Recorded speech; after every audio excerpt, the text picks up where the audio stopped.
Thank you very much for the invitation. It's good to see many friends of mine here. Goeienaand, dames en heren. It's my lekker om hier to sing.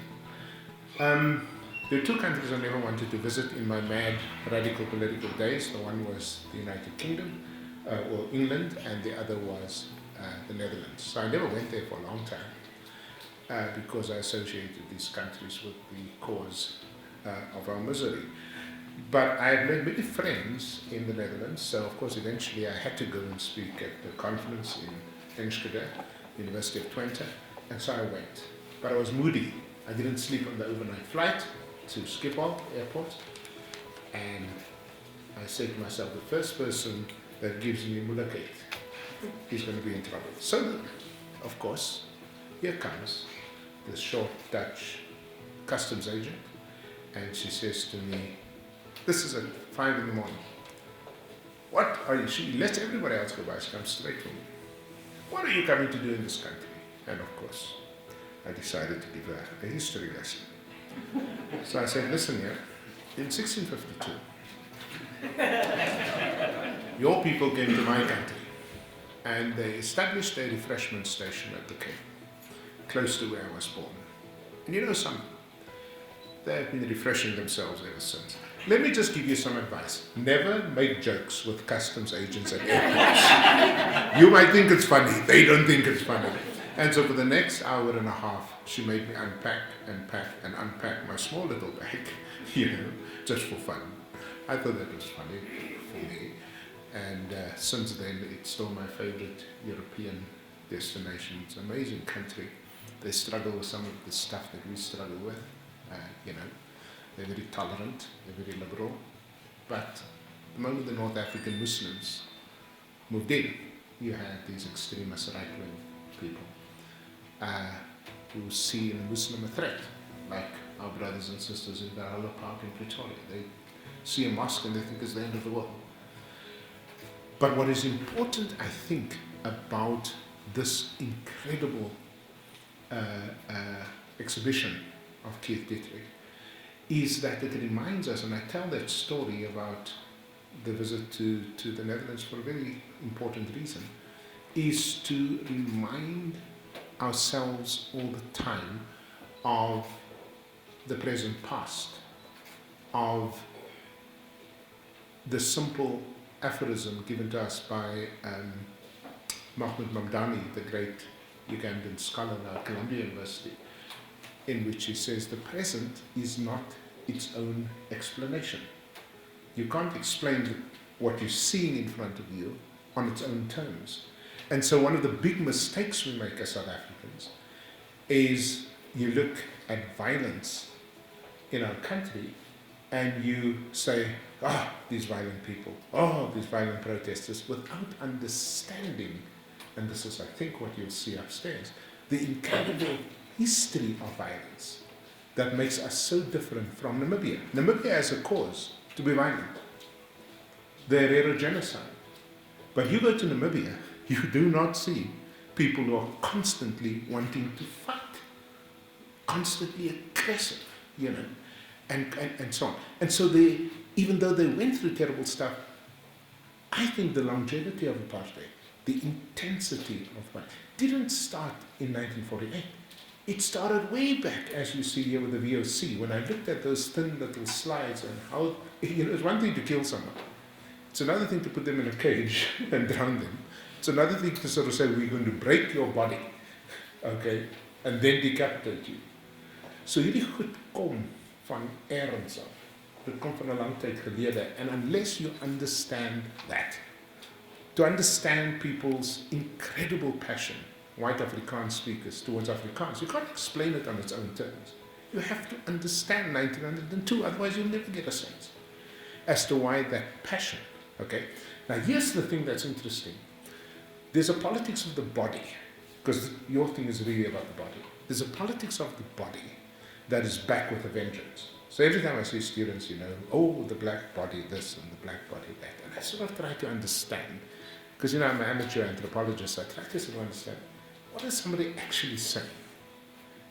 And do they even understand what they're saying? You know, I try to get behind all these layers.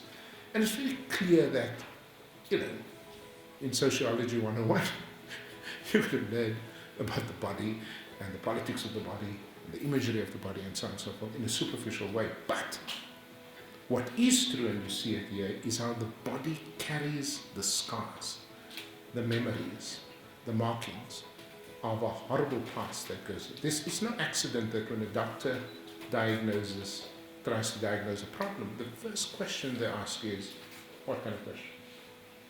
What illnesses did your parents, your ancestors? Exactly, thank you. Oh my God, thank you. You're the first person who got it, you know, normally people. They ask historical questions. What did your father? Did your father also have, arthritis? Did your mother also have coronary disease? And so on. So the first question is historical, because in the body you carry, and so on. And so this is very interesting to me, what you're trying to do. And because I grew up in Cape Town, everything I see there has so many differences. For example, you don't know this, but my grandmother, maternal grandmother, was Muslim. Her name was Kulsum. Her grandmother came off a slave ship from Indonesia. And that is why when I first trained Indonesian policymakers and Malaysian policymakers, what was amazing to me is how many words I understood. Because I grew up in Cape Town, like the word barakat. I don't think the Free Staters know what barakat is. Which is really sort of, doggy bag stuff that you take on. So suddenly I realized there's a connection. Same with my friends in the Netherlands from Suriname. They understand half of the sounds that Tali Peterson created, okay? But here's the dilemma. It's not just culture and music and performance, it's that in the body itself. So for example, how do you know the difference between a Cape Town beggar and a Johannesburg beggar? You look at the body. I can tell you just by the way they beg, where they're from. A Johannesburg beggar will never, ever bend his body at the robots. He'll stand up straight and say, I need some money. The Cape Town guy would bend his body. That comes from somewhere. And he mark himself clean. And he'll never ask you for a whole bread. A halve broodjie asseblief meneer. I said, I'm not giving you a half a broodjie. If you ask for a whole bread, I'll get you one. Of course, I'm trying to counter. But it's in the very body. I was in Paulsmoor prison the other day, not as an inmate, as some of you might assume, but to go and say thank you to the prisoners. These are hardcore prisoners who have been sentenced for 20, 30, 40 years in prison. They've done horrible things. But when they heard of the crisis on the university campuses, they decided to pray for me, because they knew me from the media, and to pray for the university. So I went back to say thank you. And the first thing that strikes you about these men is the body, the markings of the body, okay, the brutalization of the body, the self, inscriptions on the body. And so to understand that, you have to understand where they come from, you have to understand their own brutalization, and you have to understand. So you can go to Lavender Hill, Hanover Park, retreat where I grew up, Steenberg, and so on, and sort of say, oh, look at all these men standing at 10 a.m. in the morning doing nothing, okay?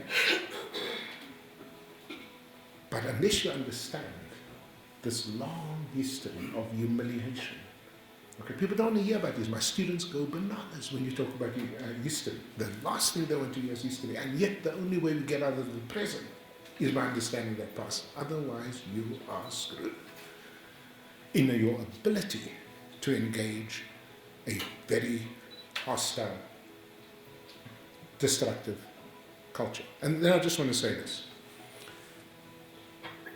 I'm a teacher by profession. It's still my most important identity, not all this other nice stuff. And I say to myself, watching students burn artwork, what on earth is this about? Okay?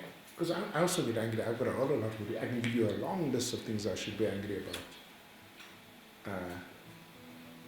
from the past.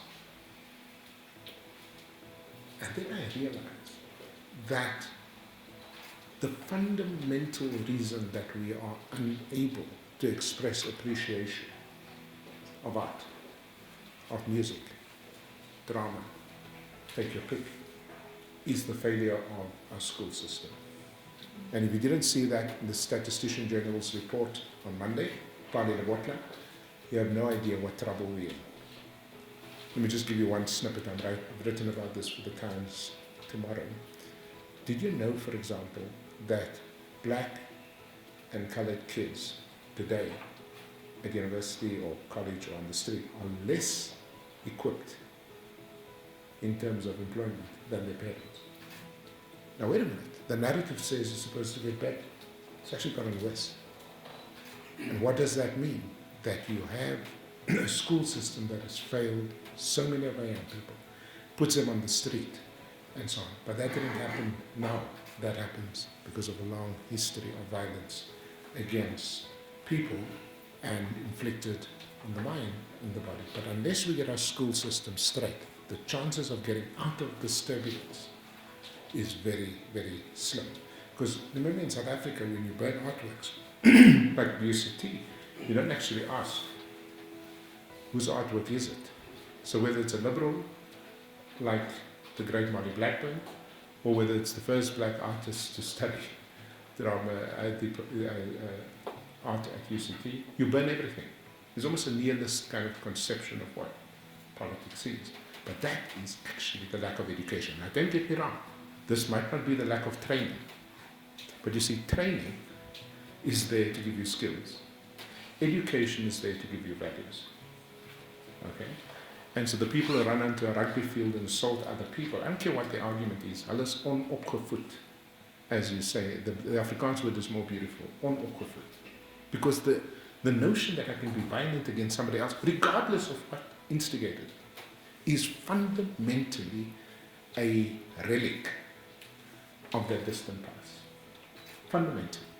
And unless we break the pattern, and by the way, let me just say this, because I see a lot of young people here. This is especially true for men. I've not yet seen a woman kick somebody else, and so on. Men in South Africa, I told my daughter, I don't want you ever to marry a South African man.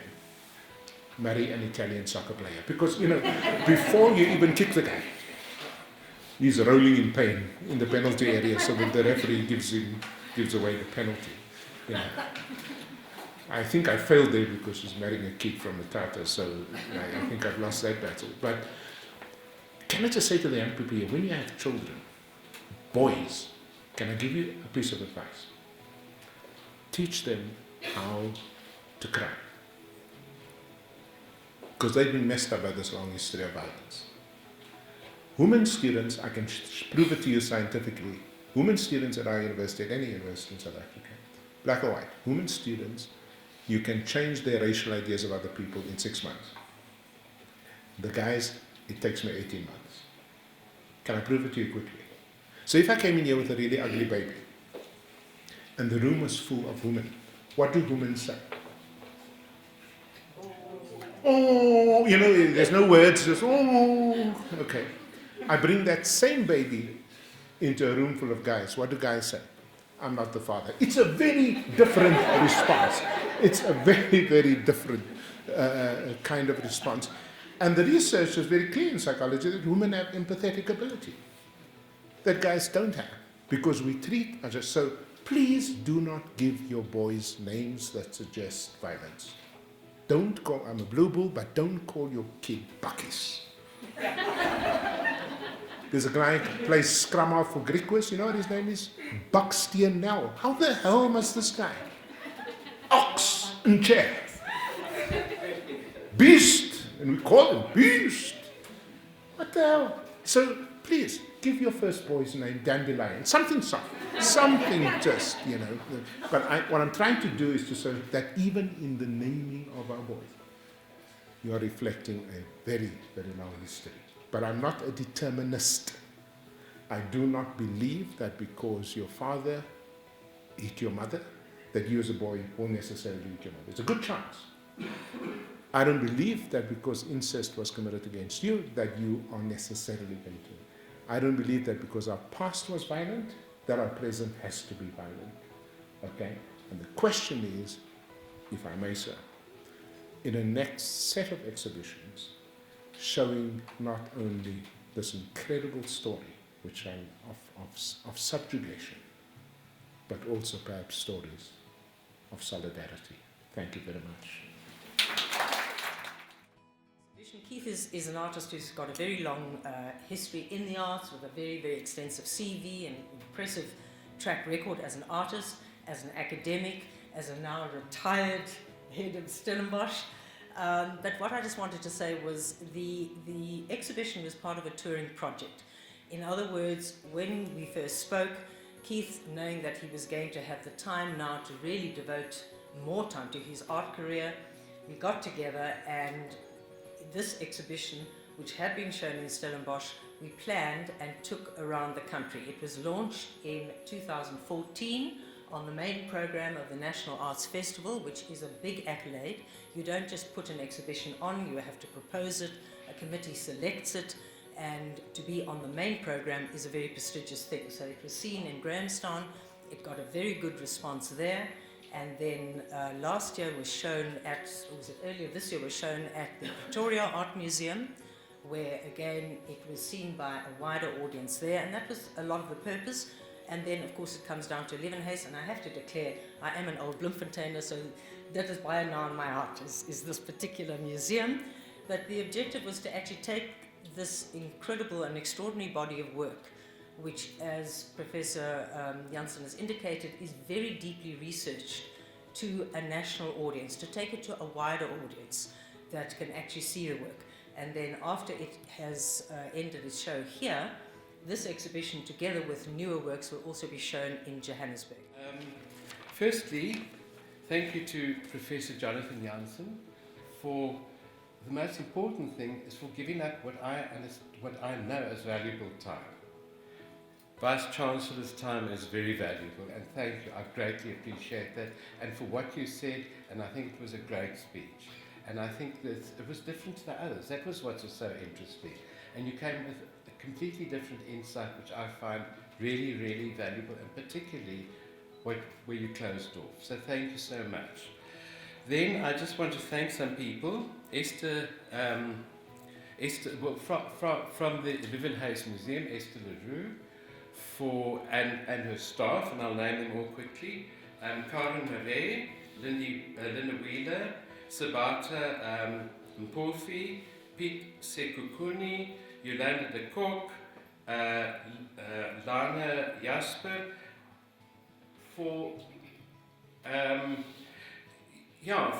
everything that you did, all the help that you gave me, and all your assistance. And I want to say one thing about this museum. I said it to them all, I think, that I've exhibited around the country, and this is probably the best museum to show in this whole country. They give an unbelievable service that you won't get anywhere else, and it says something for the Free State, because it's this type of support that the Free State gives to this museum and gives to the arts. So thank you very much, and I find that terribly valuable.